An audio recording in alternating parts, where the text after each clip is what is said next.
बिस्मिल्लाहिर्रहमानिर्रहीम, अस्सलाम वालेकुम रहमतुल्लाहि व बरकातहू। प्यारे व्यूअर, आज हम कर रहे हैं मुकाबला। ये 3 गुब्बारे हैं मेरे पास और आरफ के पास 3 गुब्बारे हैं। देखते हैं जो पहले फटाएगा वो पेप्सी पिएगा। ठीक है, अगर ये फटाएगा पहले तो उसको मैं पेप्सी पिलाऊंगा, अगर ये मैं फटाया तो ये मुझे पहले पिलाएगा। वीडियो को लाइक जरूर कर दें, आप सबका बहुत शुक्रिया। चलो जी,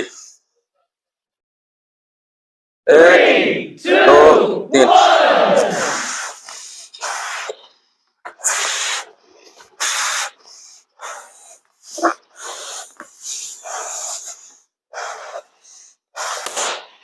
एक एक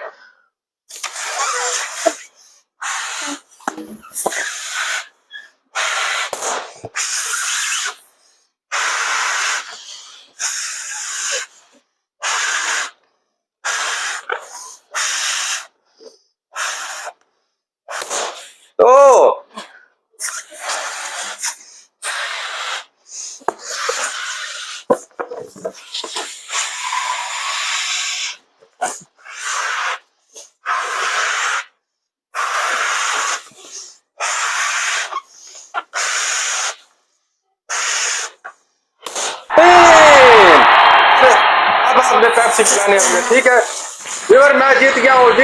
ऐसा के 2 अभी तक नहीं पड़े, दूसरा है ये। ठीक है, वीडियो को लाइक कर दे, आप सबका बहुत शुक्रिया वीडियो देखने का। आज आरव हार गया, कल देखते हैं कौन जीता है कौन हारता है। आप सबका बहुत शुक्रिया, मिलते हैं अगली वीडियो में। अस्सलाम वालेकुम रहमतुल्लाहि व बरकातहू।